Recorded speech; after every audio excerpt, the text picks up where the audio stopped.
Mes chers amis, nous allons débuter un nouveau spectacle de la foi, toujours avec de la joie, en paix. Je suis David Soares, je fais toujours cette traduction du programme pour vous. Je viens ici au nom de Jésus pour vous dire que Dieu peut vous relever en ce jour d'aujourd'hui. Peut-être qu'on est juste de passer une mauvaise nuit, que votre journée n'a vraiment rien de bon. Vous avez reçu la triste nouvelle qu'un de vos parents a été hospitalisé. Vous êtes ainsi angoissé, désespéré, ayant besoin d'une réponse. Dieu qui a créé les cieux et la terre, il est prêt pour vous répondre. Il est prêt pour venir toucher, pour soigner, pour atteindre votre vie. Mais il a besoin de quelque chose de vous, qui est votre prédisposition pour agir conformément à la parole de Dieu. La Bible nous parle d'un homme qui était fatigué de voir sa famille, son pays, son peuple être toujours humilié. Cela a généré une telle révolte en lui qu'il a questionné Dieu. Si le Seigneur est Dieu pour de vrai, pourquoi est-ce que ces choses sont en train de se produire? Pourquoi si le Seigneur est Dieu pour de vrai, le Seigneur ne devrait pas nous utiliser pour vaincre les ennemis? On dit que l'ange de Dieu est apparu pour cet homme, Paul Gédéon, et a dit « Vous êtes un vrai guerrier courageux. Allez avec cette foi, agissez comme vous voulez, parce que je me tiens derrière toi. » Si vous êtes une personne qui est révoltée contre une maladie, qui est révoltée contre une infirmité, qui est révoltée contre le péché, je veux vous dire quelque chose. Dieu se trouve à vos côtés, vous donnant un appui pour que vous changiez cette situation aujourd'hui, pour que vous vous releviez au nom de Dieu et déclariez la fin de ces adversités au nom du Seigneur Jésus. Cette parole positive qui viendra dans votre cœur, elle va vous bénir. Après, vous voyez l'histoire d'une personne qui a été transformée et qui a eu sa vie de changer. Ensuite, nous ferons une prière pour votre vie et j'ai l'entière certitude que Dieu, le bon Dieu, va devoir vous toucher. D'accord? Nous commençons maintenant le spectacle de la foi dans votre foyer. Voyez mes amis, ça va être un culte merveilleux. Vous qui êtes là maintenant pour nous suivre, supportez encore un peu, continuez avec nous. Il est bon que vous allez jusqu'à la fin parce qu'aujourd'hui nous avons de bonnes choses. Dieu va nous utiliser ici avec la prière de la foi et je crois que nous allons voir la main de Dieu opérant des merveilles.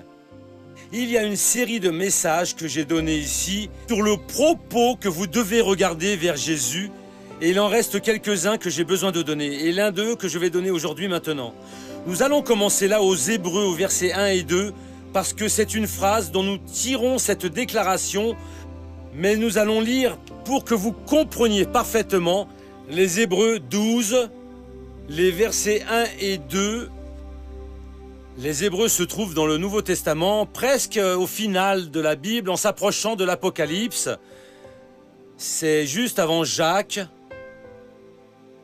Le chapitre 12, 1 et 2 dit ainsi. « Donc, nous aussi, puisque nous sommes entourés d'une si grande nuée de témoins, rejetons tout fardeau et le péché qui nous enlace si facilement et courons avec persévérance l'épreuve qui nous est proposée. Les yeux fixés sur Jésus, qui est le pionnier de la foi et qui la porte à son accomplissement, au lieu de la joie qui lui était proposée. Il a enduré la croix, méprisant la honte, et il s'est assis à la droite du trône de Dieu. » Cette phrase ici, c'est les yeux fixés sur Jésus. Et si vous n'avez suivi aucun de ces cultes, laissez-moi vous expliquer. Regardez sur Jésus. Ce n'est pas que vous achetiez une de ces copies de gravures qui existent par ici, d'un citadin aux cheveux longs, barbu et au regard féminin, quand ils disent que c'est le Seigneur Jésus. Même qu'il y ait un certain portrait peint de Jésus, ce serait de l'idolâtrie, ce n'est pas cela. Et Dieu condamne l'idolâtrie. Aucun d'eux n'est authentique. Cela a surgi au Moyen-Âge ou après cela, quand quelqu'un est allé là-bas et a peint cela c'est Jésus-Christ, non. Regardez vers Jésus à l'acte suivant. Quand vous êtes en train d'écouter la prédication comme maintenant, ou en lisant la Bible, vous avez une révélation que personne d'autre n'a. Car à chaque personne, Dieu parle en accord selon la volonté qu'il a et la nécessité de la personne. Je peux avoir une révélation et vouloir la passer pour vous. Mais quand je vais vous raconter comme je l'ai eu, vous allez déjà avoir une compréhension en accord avec ce que Dieu vous donne. Ce message, c'est la voix de Dieu pour vous, c'est le portrait de Jésus. C'est cela que vous devez regarder, vous devez déposer votre foi, que vous devez faire confiance en Dieu. Cela, c'est comme une porte que Dieu ouvre et par le biais de cette porte, vous allez à Dieu. C'est cette compréhension. Vous avez une crise, un problème, une crise de n'importe quel ordre, alors vous retenez cette révélation, cette compréhension et retenez ferme en elle. Ce n'est pas important ce qui se passe. Quand vous priez, vous dites exactement cela à Dieu. Le Seigneur m'a parlé de cette manière. Et ce n'est pas votre cerveau qui a compris, c'est votre cœur qui a eu la révélation. Et donc cela, c'est regarder vers Jésus. Nous allons maintenant au chapitre 5 de Marc et nous allons voir un épisode, la résurrection de la fille de Jaros, et vous allez voir l'importance de regarder vers le Christ. Marc au chapitre 5, au commencement au 21. Vous pouvez avoir du succès dans la vie. Ne retenez pas la parole du missionnaire, ni d'aucun pasteur, ni de l'Église. Quel que ce soit, vous devez regarder exactement, déposer votre foi en ce que vous avez compris quand vous avez écouté le prêche. Et n'ôtez pas vos yeux de cela. C'est alors que vous allez obéir. C'est alors que vous aurez du succès. Marc chapitre 5, verset 21. Jésus regagna l'autre rive en bateau et une grande foule se rassembla auprès de lui. Il était au bord de la mer. Un des chefs de la synagogue, nommé Jaïros, arrive, le voyant, il tombe à ses pieds. On fait cette petite pause ici. Cet homme était un des dirigeants, un des responsables de la synagogue. Et eux, les leaders judaïques, n'aiment pas Jésus. Encore aujourd'hui, il existe des personnes qui n'aiment pas Jésus. Et celui qui connaît Jésus sait bien que c'est la pire stupidité. Parce que Jésus n'est pas une religion. Jésus ne fait pas de mal à qui que ce soit. Jésus est le créateur des cieux et de la terre. C'est celui qui nous protège et nous garde, qui n'exige rien de nous. Au contraire, il nous couvre de bénédictions. Il nous bénit et si nous croyons en lui, nous irons pour l'éternité avec lui au ciel. Des gens bien éduqués, des gens talentueux disent simplement « je n'aime pas Jésus ». Et ils vont aimer qui? Il n'y a pas d'autre fondement. Sauf que ces personnes, quand terminera leur existence ici sur Terre, qui peut durer 90, 100 ans, ils vont exister pour toute l'éternité loin de Jésus dans la souffrance. C'est la plus grande bêtise qu'une personne puisse faire. Et donc ce Jaïro, dans cette grave crise, il a décidé de rechercher Jésus. Pourquoi? Parce qu'il avait déjà eu la compréhension de Jésus. Quand il racontait ce que Jésus faisait, ou qui sait, si lui-même n'aime pas aller à une réunion pour regarder, peut-être même déguisé, il a vu que Jésus était la réponse, mais il n'acceptait pas. Et lui alors s'est mêlé aux personnes. Il a continué comme cela, il n'est pas devenu disciple de Jésus. Mais à présent, sa fille unique de 12 ans était sur le point de mourir, et alors il est allé chercher le Seigneur Jésus. Et voyant Jésus, il s'est prosterné aux pieds de Jésus. Courageux. Alors il avait la certitude que Jésus pouvait lui donner ce dont il avait besoin. Et le supplie instamment. Il était désespéré. Ma fille est sur le point de mourir, qui est mourante. Viens, impose-lui les mains, afin qu'elle soit sauvée et qu'elle vive. Et Jésus, avec ce cœur plein de bonté qu'il a, parce que Jésus n'est pas mauvais, ne pensez jamais que Dieu est mauvais. Si par hasard vous avez une rancœur contre Dieu, c'est parce que vous n'avez pas la foi, vous n'avez pas su attendre, vous n'avez pas su implorer. Mais ce n'est pas Dieu qui a été mauvais avec vous. Jésus est toujours prêt pour nous aider. Alors il a demandé, et qu'est-ce qui est arrivé? Je prie qu'elle soit sauvée, et Jésus a dit, mais vous n'êtes pas tout de suite venu me chercher, alors vous qui me combattez, je ne sais pas quoi encore. Non, Jésus n'a jamais offensé la personne. Jusqu'à celui qui combat Jésus. Venant vers le Christ, il pardonne et bénit la personne. Et on dit ici au verset 24, « Il s'en alla avec lui, une grande foule le suivait et le pressait de toutes parts. » Ça a dû être la promenade la plus belle qu'une personne a déjà eue dans sa vie. Il était désespéré, sa fille était en train de mourir, il demande et Jésus va vers lui, lui marchant aux côtés de Jésus. Mon frère, si un jour Dieu le permettait, que pour 10 secondes, ou même moins, ou même un peu plus, que l'on puisse voir Jésus, nous ne l'oublierions jamais. Ce serait le moment le plus beau de notre vie. À présent, imaginez-vous marchant aux côtés du Seigneur, qui a créé les cieux et la terre, qui a tout pouvoir. La marche à pied la plus belle, mais soudainement il y a eu un accident. Une femme s'est approchée de lui. Il y a eu cet incident et une femme s'est approchée de lui. Et sans que personne voie, a touché Jésus. Je vais garder ce passage ici pour plus tard, sinon nous allons lire tout le temps. Je vais juste raconter le cas. Elle avait une hémorragie et Jésus s'est arrêté à exaucer la femme. Elle ne voulait pas se manifester. Jésus est resté là, provoquant. Qui m'a touché? Qui m'a touché? Les disciples sont arrivés. Maître, tout le monde te presse. Je sais, mais quelqu'un m'a touché parce que j'ai senti qu'est sortie de moi une vertu. Et la femme est venue tremblante, s'est prosternée, a raconté toute la vérité. Et Jaïro devait être agité. Mince alors. Il fallait que cela se produise maintenant. Ce sont les phases de la vie. Faites attention. Et Jésus a alors dit, femme, allez en paix, vous êtes guérie de ce mal. Quand Jésus a dit cela, c'est ici dans le chapitre 5, le verset 35 à présent. Il parlait encore lorsque arrivent de chez le chef de la synagogue des gens qui disent, ta fille est morte, pourquoi importuner encore le maître?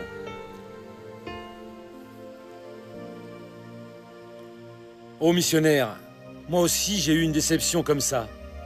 Le Seigneur sait qu'un jour, dans votre message ou dans le message d'un autre prêcheur, j'ai senti de Dieu, j'ai marché à côté de lui, j'ai cherché, je me suis consacré, et malgré ça les choses se sont empirées. Et j'ai perdu mon entreprise, j'ai perdu mon mari, j'ai perdu mon épouse, j'ai perdu mon enfant. Missionnaire, je ne peux plus avoir confiance en Dieu. Endurer. Jésus sait ce qu'il est en train de faire. Jésus sait pourquoi il était en train d'exaucer cette femme et pourquoi il a tardé et de ce qu'il allait faire pour cette personne. Faites attention à cela. Quand il a déclaré cela, le cœur de Jaïro s'est flétri. Et verset 36, Jésus, qui avait surpris ces paroles, dit au chef de la synagogue, « N'aie pas peur, crois-moi seulement. » En d'autres termes, continuez à regarder vers moi, continuez à croire en moi. Je vous ai bien dit que j'irai avec vous et que je guérirai votre fille. Mais Seigneur, elle est morte à présent. C'est fini, on ne peut plus rien faire. Jésus a dit, celui qui croit en moi, même qu'il soit mort, vivra. Nous ne comprenons pas le processus qui existe dans le monde et pourquoi certaines choses se produisent. Mais nous devons continuer à regarder vers Jésus. Jaïro, n'aie pas peur, crois seulement. Samuel, n'aie pas peur, crois seulement. Élisabeth, n'aie pas peur, crois seulement. C'est tout ce que nous devons faire. Continuez à regarder vers Jésus. La tempête est très violente contre vous. Continuez à regarder vers Jésus. Le docteur a dit que la maladie est incurable. Continuez à regarder vers Jésus. Vous avez été viré de votre travail. Continuez à regarder vers Jésus. L'entreprise a fait faillite. Continuez à regarder vers Jésus. Votre mari est parti. Continuez à regarder vers Jésus. Votre femme vous a abandonné. Continuez à regarder vers Jésus. Jaïro, n'aie pas peur, crois seulement. On continue ici. Et il ne laissa personne l'accompagner, si ce n'est Pierre, Jacques et Jean, frères de Jacques. Une grande foule, ce chapitre commence en disant que tout le monde voulait marcher avec Jésus. À ce moment-là, Jésus a dit, maintenant tout le monde va rester ici. Vous tous, si ce n'est Pierre, Jacques et Jean, viennent avec moi. Les autres oublient. Ils peuvent rester par ici. Et c'est logique, Jaïro. On va voir ce qui s'est produit. Et ils arrivent chez le chef de la synagogue. Là, ils voient de l'agitation, des gens qui pleurent et qui poussent des grands cris. Et il entre et leur dit, pourquoi cette agitation et ces pleurs? L'enfant n'est pas morte, elle dort. Eux se moquaient de lui. Mais lui, il les chasse tous, prend avec lui le père et la mère de l'enfant, ainsi que ceux qui l'accompagnaient, et il entre là où se trouvait l'enfant. Faites attention à cette parole ici. Il les a tous fait sortir. Qui étaient-ils là? Les gens qui pleuraient. Peut-être des grands-parents, des cousins, des parents plus proches, les autorités de la ville, parce que Jaïro était important. Tout le monde était là en pleurs. Ils avaient déjà dit au peuple d'arrêter. Et maintenant, vous tous, si ce n'est le père et la mère de la gamine, allez-vous-en, sortez de la maison. Laissez Dieu faire l'œuvre. Parfois, il doit retirer une amitié qui va vous perturber. Des fois, il doit vous faire quitter votre emploi parce qu'il y a quelqu'un qui va vous faire tomber. Des fois, il doit vous faire changer de médecin, d'avocat, parce qu'il n'est plus en train de se comporter comme un professionnel et si comme un candidat à autre chose, et il ne devrait pas être un candidat à cela. Jésus sait faire les choses, et s'il demande de sortir, ne pleurez pas pour le faire épandu. Ah, mais je ne voulais pas perdre. Béni soit le nom du Seigneur. Il sait ce qu'il va faire. Il est entré où la fillette était allongée. Il saisit l'enfant par la main et lui dit « Talita koum », ce qui se traduit « Jeune fille, je ne le dis, réveille-toi ». Aussitôt la jeune fille se leva et se mit à marcher. En effet, elle avait 12 ans. Ils furent saisis d'une grande stupéfaction. De loin, voyant la fille marcher, il leur fit de sévères recommandations pour que personne ne le sache, et il dit de lui donner à manger. Cela, c'est une autre histoire. Qu'est-ce que le Seigneur veut nous transmettre? Qu'est-ce que Dieu a déposé dans notre cœur? Continuez à regarder vers Jésus. Il fait nuit sur votre vie, regardez vers Jésus. Est-ce que c'est lever l'esprit du gouverneur? Ne quittez pas votre place. Vous avez la parole de Jésus, c'est suffisant pour votre vie. Ne regardez ni à gauche ni à droite. Si vous maintenez vos yeux sur Jésus, vous allez avoir du succès dans la vie. C'est tout ce dont vous avez besoin. Il est l'auteur et il consume votre foi. Il sait pourquoi. Béni soit le nom du Seigneur. Amen. Allons maintenant au feuilleton de la vie réelle.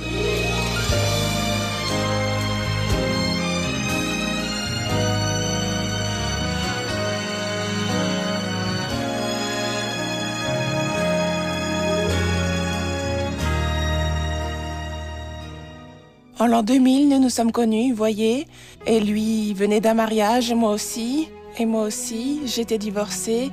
Il est venu avec une petite fille et aussi, il buvait beaucoup. Il était une personne vraiment très troublée. Et moi, j'étais d'une autre congrégation et ainsi, j'explosais facilement, j'étais très nerveuse. Vous voyez, on se disputait beaucoup. Une chose qu'elle me disait était déjà un motif de dispute. Et alors venaient les insultes, venaient tout un tas de choses. Des agressions, oui, des paroles. Je devenais triste, je pleurais. Je disais que je m'en allais, que je ne pouvais plus supporter cela, qu'il devait changer son comportement envers moi, ou alors j'allais m'en aller. Lui m'ordonnait tout simplement de m'en aller. On entendait des disputes, vous voyez, souvent. Et quand nous sortions ou que je sortais, Argentine était aussi très nerveuse. Après, quand était passée la crise de la boisson, son état, voyez, il dormait le lendemain, il devenait ainsi. Je pense qu'il pensait à ce qu'il m'avait dit, oui, à ses réactions avec moi, et alors me demandait pardon, il m'enlaçait, m'embrassait. Mais tout recommençait à nouveau. Et je sentais que cela, normalement, ne venait pas de moi. J'en suis arrivée à faire mes valises plusieurs fois, voyez. Sauf que quand il voyait que j'étais bien décidée, il venait avec un sentiment de repentir, voyez, et il me présentait ses excuses, et je défaisais, et tout continuait à nouveau. Et ainsi se sont passés 8 ans. En changeant de chaîne, Argentina et Jard découvrent le spectacle de la foi. Les enfants voulaient changer de chaîne, j'ai dit non, laisse cela. Ça a aussi attiré son attention à lui, alors il a dit non, laisse, on va continuer. Alors j'ai entendu le restant, et c'était déjà la fin du show de la foi, oui. Ainsi j'ai assisté à la fin. Et puis, terminé le spectacle de la foi, nous avons changé de chaîne et nous nous regardions l'un l'autre, voyez, et je pense que Dieu a parlé à nous à ce moment-là.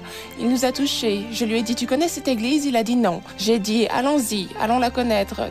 Nous avons assisté à la prédication de l'après-midi, l'Esprit Saint parlait joliment avec nous. Nous venions de l'église, voyez, très heureux, contents. Nous sommes entrés par le portal et nous avons déjà commencé à discuter. On a déjà commencé à se disputer et alors elle a commencé à crier. Ah, si c'est pour aller à l'église et revenir dans cet état, c'est mieux que personne n'y aille plus. Il y avait quelque chose de contraire qui empêchait que nous allions à l'église. Dès ce premier jour où j'y suis allée toutes les fois parce que Dieu a parlé avec moi. Plus grande est la lutte, plus près est la victoire. Elle allait à l'église et très souvent entraînée pour entrer et moi j'étais à nouveau au bar à boire. J'ai fait la campagne de la vallée du sel et très souvent il manquait de l'argent. Et lui, il disait « Non, on n'y va pas, il faut juste y aller le dimanche ». Et j'ai persévéré y allant très souvent, j'y allais à pied, voyez. Et Dieu a parlé avec moi. Si vous parcourez 1 mille, vous n'en parcourez pas juste une, vous en parcourez 2. Alors j'ai dit « Et donc cela, c'est pour moi, Seigneur. Je vais parcourir autant du mille qu'il est nécessaire. Mais je veux mon époux en votre présence. Je veux que les pieds de mon époux soient plantés dans la maison du Seigneur. » Voyez ? Pour que ses mains puissent applaudir le Seigneur et non pour tenir un verre de bière dans sa main. Parce que tout cela m'a donné une révolte contre Satan. Je veux la bouche de mon époux louant le Seigneur et non pas versant de l'alcool et des boissons dans sa bouche. Ça, je ne voulais pas. Il y a une fois où je me suis interrogé, j'ai dit « Mince, tu vois comment tu as tort. Ma famille est à l'église et moi au bar à boire. » C'est alors que j'ai commencé à réellement sentir quelque chose dans mon cœur, quelques changements. J'ai vraiment commencé à aller à l'église, j'ai commencé à sentir la présence de Dieu dans ma vie. C'est alors que j'ai commencé à réarrêter. Ça a été une transformation d'un instant à l'autre. J'ai commencé à cesser de boire, je fumais, et je me suis réellement à me libérer. Maintenant, aujourd'hui, nous n'entendons plus de disputes. Ils sont toujours contents. On s'est mariés. Notre mariage a été célébré en date du 10 janvier. Et après que nous nous soyons mariés, Dieu a libéré les bénédictions. Notre vie aujourd'hui réellement est une vie bien bénie. J'ai toute ma famille réellement en présence du Seigneur. Mes enfants, aujourd'hui, sont une bénédiction. Vous voyez, mon épouse est une bénédiction. Et la transformation a été vraiment très grande. Aujourd'hui, même moi, je me surprends avec le changement que nous avons eu. Aujourd'hui, passiblement, j'ai pensé que jamais je ne me libérerais du vice de l'alcool et du tabac. Et aujourd'hui, je suis ici en présence du Seigneur. Comme c'est beau, gloire à Dieu! Dites Argentina.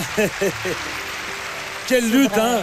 Oui, ça a été une lutte, mais très Madame, agréable. vous avez grâce su à regarder Dieu. vers Jésus dans votre témoignage. Amen. Madame, vous avez fait exactement ce que nous avons dit ici. Gloire à Dieu. Ça veut dire, le jour où madame vous avez dit quelle belle chose que Dieu a déclaré pour moi aujourd'hui et après je vais faire ce qu'il faut ou autant qu'il est nécessaire. Amen. Dieu a donné la victoire Il a totale. donné missionnaire. Il y a eu un moment où j'ai pensé désister, voyez. Et alors j'ai dit, je vais à l'église, mon Dieu, parle avec moi. Parce qu'aujourd'hui, je veux avoir ta réponse. Alors Dieu a merveilleusement utilisé le pasteur Rogerio, oui. Il a parlé joliment à mon cœur. Puis après, je me suis approchée de lui et j'ai même demandé de l'aide, voyez. J'ai raconté ma situation. Et il m'a dit, oui, ma sœur, il faut vous marier. Moi, j'ai dit, eh bien, je vais faire la volonté de Dieu. Alors, ça a été une autre bataille, mais avec cette foi dans mon cœur pour pouvoir gagner cette lutte, vous voyez. Alors, à chaque fois que je parlais de mariage, il voulait déjà abandonner. Non, donne du temps. J'ai dit, qu'est-ce qui t'en empêche? J'ai dit, ah, c'est Satan, il va recevoir une grande claque dans le visage. Nous allons nous marier au nom de Dieu. Vous avez gardé la Je parole de l'ai Dieu. tenu. Laissez-moi parler avec lui à présent. Et ça a été bon qu'elle se soit accrochée à la parole de Dieu et d'avoir regardé vers Jésus. Je pense que réellement que sa lutte a valu la peine. Aujourd'hui, nous sommes en présence du Seigneur. Aujourd'hui, Cette nous vie avons faite une d'erreurs une est famille passée. qui est bénie. Je rends grâce à Dieu réellement. Le vice, voyez, c'est fini. Bon, laissez-moi bénir les personnes qui sont dans leur foyer et après nous prions avec vous, Père. Je prie pour tous ceux qui sont chez eux, qui ont besoin de ton aide, d'un secours des cieux, comme le Seigneur aujourd'hui a secouru tant de personnes ici. Ô mon Dieu, je vais bénir tout ce peuple et je vais faire cela pour ta gloire. Au nom de Jésus, je paralyse toute action du diable dans ces vies et je dis mal dehors au nom de Jésus et vous dites Amen.